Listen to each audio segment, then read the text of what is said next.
It was not screams in the night, nor a desperate call for help, but the final forensic report that became the detail that sent the entire story in a different direction. When this document was released, what had once been viewed as a moment of loss of control inside the Brentwood home was immediately called into question. Investigators confirmed that this was not a spontaneous, impulsive act, but the result of long-simmering conflicts behind the closed doors of a powerful family. Even more striking, the report narrowed the estimated time of death to the window between midnight and the early morning hours of December 14, 2025, a critical detail that altered the entire course of the investigation. The Christmas party that evening at Conan O'Brien's house, held between 9 and 10 p.m., initially carried the familiar warmth of Hollywood's entertainment circle. Lights, music, and lively conversations masked something that only a few perceptive guests would later recall.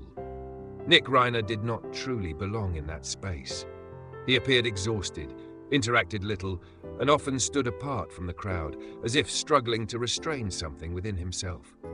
Some guests later remembered that Nick kept watching his parents, his face tense, markedly different from Rob's outward calm and Michelle's effort to maintain a polite, social smile. The tension that simmered throughout the evening finally erupted.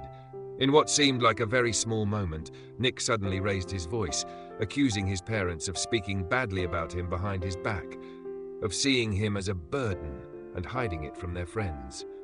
His voice carried not only anger, but the weight of long-accumulated hurt. When he knocked over a drinks table, the room fell silent for a few brief seconds, long enough for everyone to realize this was no longer an ordinary outburst. Rob Reiner immediately stepped in, trying to lower his voice, placing a hand on his son's shoulder and persuading Nick to leave the party. Michelle, according to witnesses, froze in place, her face pale, her eyes revealing the fear of a mother who seemed to sense that everything was slipping out of control. Leaving the party did not mean the tension ended. When the family returned to their Brentwood home, a place long considered a safe refuge, the emotions that had been suppressed for hours began to collide with greater force. Around midnight, some neighbors reported hearing subdued arguments, not loud shouting, but broken, heavy sounds, as if someone were trying to hold back to keep things from crossing a line. This very unnatural quiet drew particular attention from investigators, as it suggested not a sudden flare-up, but the continuation of a conflict that had existed for a long time. According to investigators' allegations, Nick entered the master bedroom while his parents were resting. This moment holds particular importance in behavioral analysis. It was when Rob and Michelle were at their lowest level of defense, and also the point at which Nick was forced to make an irreversible decision. Psychological experts note that the sequence of events, from the party to the Brentwood house, reflects an emotional slide in which anger did not explode immediately, but was nurtured, accumulated, and ultimately transformed into extreme action. That fateful night, therefore, was not merely the story of an argument after a party, but the endpoint of years of unresolved tension. It shows how seemingly small moments, a single accusation, a look, a silence, can become the final catalyst for the greatest tragedy. And when the light of the morning of December 14, 2025 arrived, nothing would ever be the same again.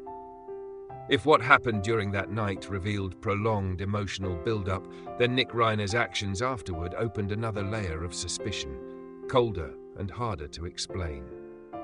According to investigative records, just a few hours after the time the tragedy is believed to have occurred, Nick left the Brentwood house without seeking help, without calling friends or relatives, and without displaying any of the panic typically seen in someone who has just experienced an extreme event.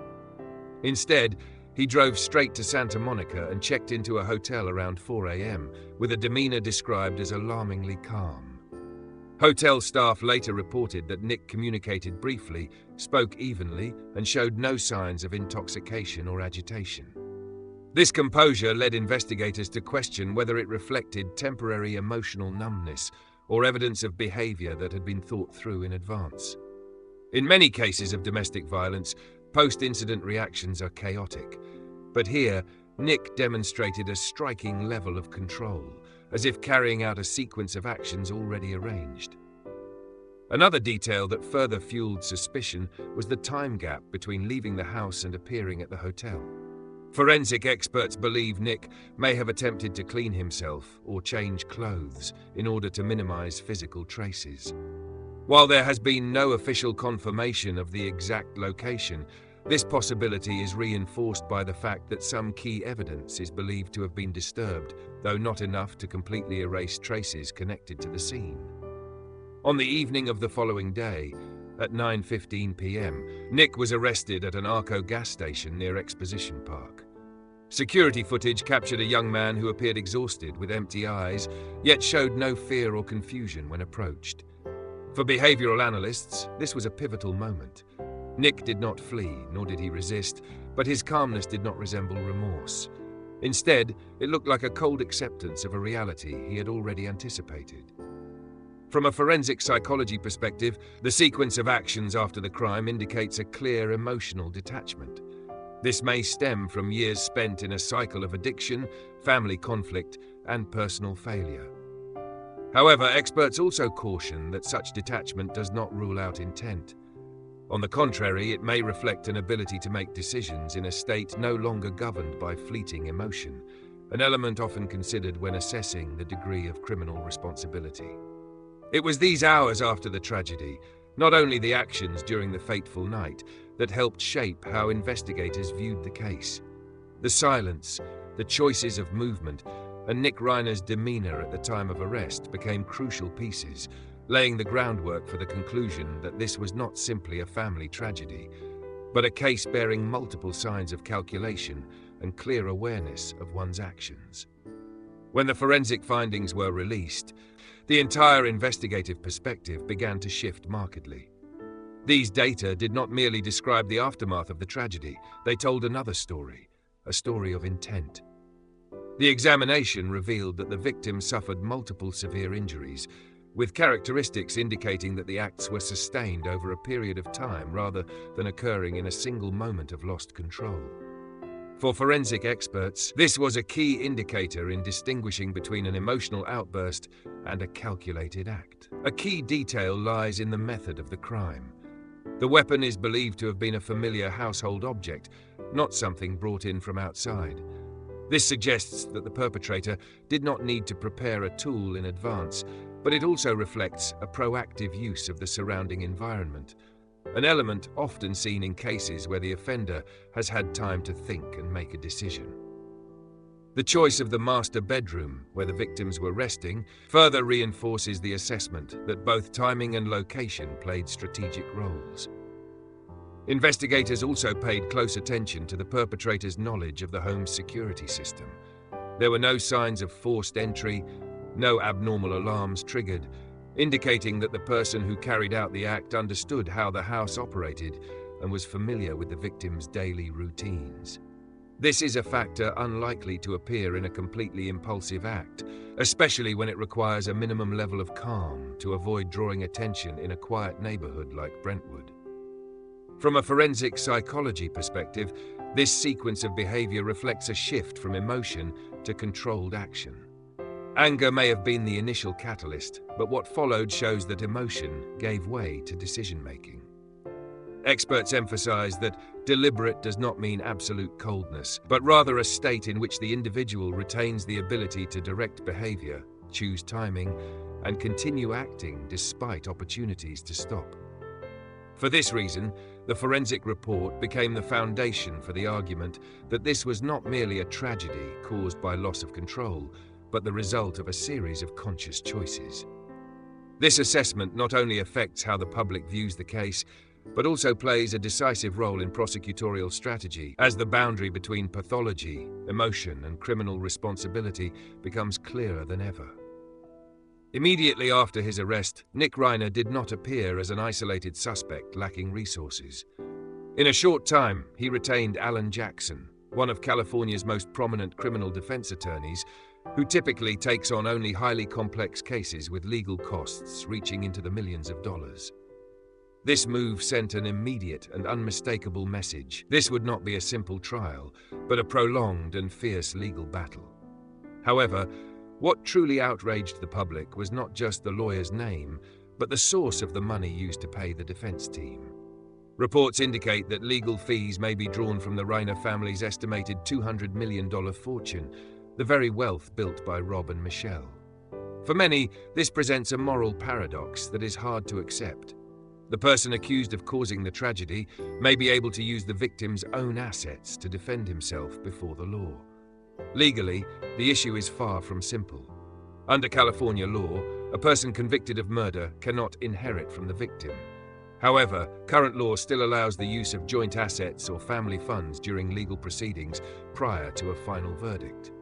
This gap has become the focal point of controversy, with many arguing that it inadvertently creates an advantage for defendants from wealthy families, while the victims no longer have a voice.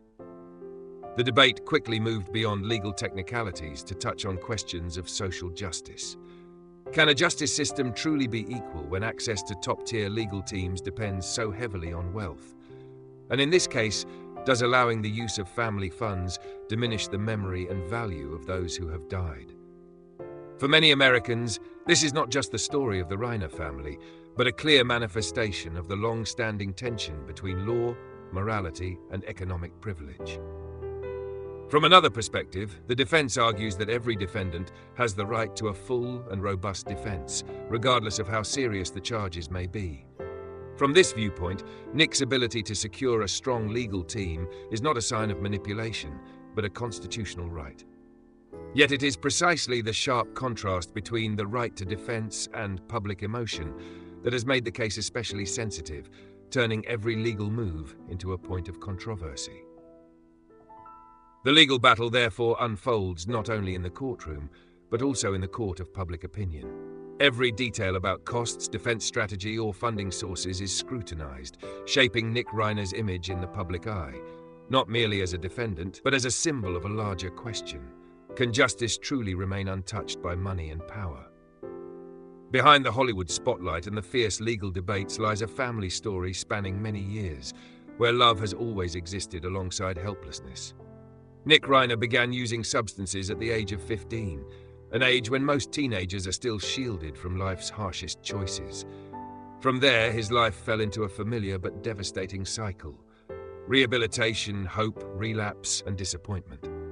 With each relapse, the family's trust eroded a little more, but it never disappeared entirely. Rob and Michelle Reiner never turned their backs on their son. Over the years, they sent Nick to rehabilitation 17 times, a number that reflects not only the severity of the problem, but also the almost desperate perseverance of two parents. They did not choose to hide or cut ties, but pursued every possible option, from medical treatment and psychological support to trying to give Nick a sense of purpose. The film Being Charlie, 2015, which the family helped create, was not just an artistic project, but a public and courageous effort to turn a personal story into a warning for young people struggling with addiction. Yet love, no matter how powerful, has limits when confronted with deep psychological wounds. In the final months of their lives, Rob and Michelle allowed Nick to return to live at the Brentwood house, hoping they could monitor, support, and keep him under control. This decision, from a parental perspective, stemmed from a desire to protect and heal. But in hindsight, it also inadvertently placed everyone in a closed environment where old conflicts had nowhere left to hide. According to those close to the family, Nick's behavior during this period became increasingly unpredictable. At times, he appeared clear-minded, remorseful, and determined to start over, only to soon slip back into irritability, suspicion, and emotional instability. This volatility, this ease of fluctuation, made any attempt at control fragile. For Rob and Michelle, each passing day was a test between hope and fear, between continuing to believe in their son and the haunting worry that they might be missing a final warning sign. It is at this point that the story transcends the framework of a criminal case to become a universal tragedy. It raises a painful question. What can parents do when they have done everything within their power, yet still cannot save their child from himself? If you have followed this story this far, please like and subscribe to the channel to continue accompanying us in deeper analyses of crimes and family tragedies behind the spotlight. And in your view, where is the line between unconditional love and the responsibility to set limits? Share your thoughts in the comments.